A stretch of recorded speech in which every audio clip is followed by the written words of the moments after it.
মুখ্যমন্ত্রী ডাঙরিয়ার আগ্রহ যে কোভিড সিচুয়েশন ভাল হওয়ার লগে লগে মিউনিসিপাল ইলেকশন আমি পাতিম। বন্ধুসকল,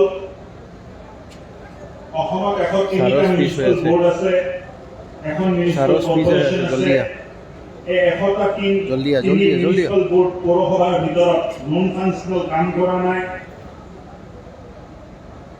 চিপাঝাৰ, গোলকগঞ্জ, জামুগুৰি, হাট, চতিয়া, ৰামকৃষ্ণনগৰ আৰু ফকিৰাগাঁও পৌৰসভাই এতিয়ালৈ ফাংচনেল হোৱা নাই, বাকীকেইটা ফাংচনেল হৈ আছে। বন্ধুসকল, যোৱা 30 বছৰৰ ৰেপিড আৰ্বানাইজেশ্যন, চহৰীকৰণ, নগৰীকৰণ যিটো হ'ল তীব্ৰ গতিত যোৱা 30 বছৰ, তাৰ ফলত মিউনিচিপাল এৰিয়াবোৰ বঢ়াবৰ কাৰণে বহুত জাগাৰ পৰা আগ্ৰহ আহি আছিল আৰু এই আগ্ৰহ সন্মুখত ৰাখি আমাৰ অসম ৰাজ্যিক সাধাৰণ সম্পাদক বিপুলৰঞ্জন শৰ্মাৰ নেতৃত্বত পৌৰসভাৰ সাংগঠনিক নিৰীক্ষণৰ সমিতি এটা বনাই দিয়া হ'ল। লগতে সদস্য আছিলে বিধায়ক, তৰংগ গগৈ বিধায়ক, দীপায়ন চক্ৰৱৰ্তী বিধায়ক, শ্ৰীযুত নাৰায়ণ ডেকা প্ৰাক্তন বিধায়ক, শ্ৰী অশোক সিংঘি প্ৰাক্তন বিধায়ক। এইসকলক লৈ কমিটি কৰা হৈছিল। তেখেতসকল ইতিমধ্যে গোটেই অসমৰ বিভিন্ন মিউনিচিপাল বোৰ্ডত ভ্ৰমণ কৰিছে। উদ্দেশ্যটো 3টা উদ্দেশ্য আছে বিশেষভাৱে। প্ৰথম উদ্দেশ্যটো হ'ল বৰ্তমানত থকা মিউনিচিপাল বোৰ্ডৰ এৰিয়া বৃদ্ধি কৰিব লাগে নে নালাগে, স্থানীয় স্তৰত আমাৰ কাৰ্যকৰ্তা, স্থানীয় বিধায়ক আৰু নগৰ মণ্ডলৰ সভাপতি বিষয়ববীয়াৰ লগত আলোচনা কৰি এই সিদ্ধান্ত ল'ব লাগিব। দ্বিতীয়টো, যদি বঢ়াব লাগে কোনটো উত্তৰ পূব, দক্ষিণ পশ্চিম, কোনটো কিমানটো বাঢ়িব তাৰ মীমাংসা কৰি এটা সিদ্ধান্ত ল'ব লাগে। আৰু লগতে ডিলিমিটেশ্যন কৰাৰো এটা প্ৰয়োজন আছে। আগত হৈছিল কি, টাউন কমিটিক মিউনিচিপাল বোৰ্ডলৈ কনভাৰ্ট কৰা হ'ল, যিটো টাউন কমিটিত 4জন সদস্য আছিলে, 5জন সদস্য আছিলে, তাত মিউনিচিপাল বোৰ্ড কৰা হ'ল। কিন্তু মিউনিচিপাল বোৰ্ড কৰিলে 10জন সদস্য অন্তত হ'ব লাগে। এইকাৰণে ডিলিমিটেশ্যনৰ প্ৰয়োজন আছে আৰু এই কামটো যিমান পাৰে সোনকালে কৰিব লাগে। আপোনালোকে বহি নিজে স্থানীয় স্তৰত আলোচনা কৰি, মণ্ডল সমিতি আছে, নগৰ মণ্ডল সমিতি আছে, স্থানীয় বিধায়ক আছে, য'ত স্থানীয় বিধায়ক নাই, স্থানীয় সাংসদ আছে, য'ত স্থানীয় সাংসদো নাই, নগৰ কমিটি আৰু আমাৰ কমিটি আমি বনাই দিছে যে ৰাজ্যিক সভাপতিয়ে, তেখেতসকলৰ লগত আলোচনা কৰি এটা প্ৰস্তাৱ প্ৰস্তুত কৰিব লাগে। আৰু এই প্ৰস্তাৱটো প্ৰস্তুত কৰাৰ লগে লগে আপোনালোকে যেতিয়া আমাক জনাব যে প্ৰস্তাৱটো আপোনালোকৰ ৰেডি হৈছে, ডিচিৰ মাধ্যমত এক্সিকিউটিভ অফিচাৰৰ জৰিয়তে delimitation and expansion of municipal board area, তাৰ কাৰণে আমি নটিফাই কৰিম। ৰাইজক লগত লৈ আলোচনা বিলোচনাৰ মাধ্যমত এই প্ৰস্তাৱটো গ্ৰহণ কৰা হ'ব। তাৰ কাৰণে আপোনালোকে যিবিলাক মিউনিচিপাল বোৰ্ড ৰেডি আছে তাত আমি এই কামটো কৰিব পাৰিম। আপোনালোকক মোৰ সময় যদিও 30 মিনিট আমাক দিয়া হৈছে, কিন্তু মই জানো যে সময়ৰ অভাৱ আছে। আমি 12-14 মিনিটতে গোটেই কথাটো শেষ কৰিম। আপোনালোকক জনাব পাই মই সুখী হৈছো যে বৰ্তমান চৰকাৰে কাৰ্যভাৰ গ্ৰহণ যেতিয়া কৰিছিল, 34টা আৰ্বান ৰিফৰ্মছ পেণ্ডিং আছিল। Out of this 34 urban reforms in the last 4 months, যোৱা 4 মাহত 31টা আৰ্বান ৰিফৰ্মছ আমি কৰিলো। 3টা বাকী আছে। এইটো আমি এক্সপেক্ট কৰি আছো যে অহা 2 মাহৰ ভিতৰত আমি কমপ্লিট কৰিব পাৰিম। মুখ্যমন্ত্ৰী ডাঙৰীয়াৰ বিশেষ আগ্ৰহ আছে যে মিউনিচিপালিটিবোৰ হিউমেন ফেচলেছ হ'ব লাগে, মানুহৰ লগত মানে চিটিজেন্সৰ সম্পৰ্ক হ'ব নালাগে। টেকনলজিৰ মাধ্যমত আৰ্বান সাৰ্ভিস, মিউনিচিপাল সাৰ্ভিস আমি দিব লাগে। তাৰ কাৰণে ট্ৰেড লাইসেন্স অনলাইন হ'ব লাগে, প্ৰপাৰ্টি টেক্স কালেকশ্যন অনলাইন হ'ব লাগে, বিল্ডিং পাৰমিশন অনলাইন হ'ব লাগে, জন্ম আৰু মৃত্যুৰ যিটো ব্যৱস্থা চাৰ্টিফিকেট যিটো থাকে সেইটো অনলাইন হ'ব লাগে। আগন্তুক 3 মাহৰ পৰা 4 মাহৰ ভিতৰত মিউনিচিপাল সাৰ্ভিস যিমান আছে প্ৰত্যেকটো মিউনিচিপাল সাৰ্ভিসত মুখ্যমন্ত্ৰীৰ নিৰ্দেশ মৰ্মে আমি অনলাইন কৰাৰ ব্যৱস্থা কৰি আছো। আৰু অহা মাহৰ পৰা মুখ্যমন্ত্ৰীৰ হাতেৰে ইয়াৰ শুভ উদ্বোধন আৰম্ভ হ'ব। কিন্তু এটা কথা আমি জনা উচিত, ৰেপিড এণ্ড ফাষ্ট আৰ্বানাইজেশ্যন, চহৰী নগৰীকৰণৰ ফলত আৰু টেকনলজিৰ ইণ্টাৰভেনশ্যন ডিজিটেল টেকনলজি যিমানে আগবাঢ়ি আছে মানুহৰ চৰকাৰৰ পৰা অপেক্ষা আৰু বিশেষকৈ আৰ্বান লোকেল বডিজৰ পৰা অপেক্ষাটো বহুত বেছি হৈ গৈছে আৰু এই অপেক্ষাটো যেতিয়া আমি সম্পূৰ্ণ কৰিব নোৱাৰো এই সাৰ্ভিচবিলাক আমি যদি ৰাইজে বিচৰা ধৰণে দিব নোৱাৰো মানুহে আমাক ভাবে যে আমাৰ কনফিডেন্স নাই আমি ভালকে চলাব পৰা নাই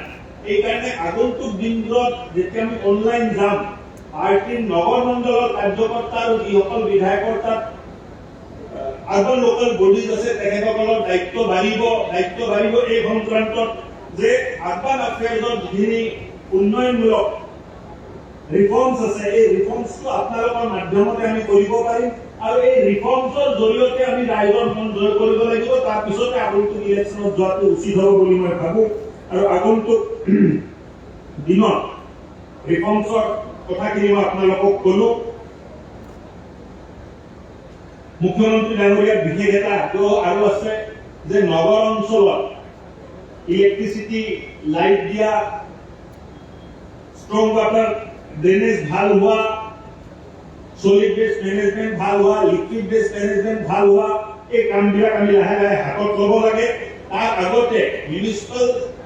ডিলিমিটেশ্যন আৰু এক্সটেনশ্যন এই কামটো যদি আপোনালোকে সম্পূৰ্ণ কৰি লয় তেতিয়াহ'লে বাই ইলেকশ্যনৰ পিছত মুখ্যমন্ত্ৰী ডাঙৰীয়াৰ আগ্ৰহ আছে যে কোভিড চিটুৱেশ্যন যদি ভালে হৈ থাকে বাই ইলেকশ্যনৰ পিছত আমি মিউনিচিপাল ইলেকশ্যনৰ কাৰণে আগবাঢ়ি যাম আৰু আপোনালোকেও এতিয়া সজাগ হোৱা উচিত আপোনালোকেও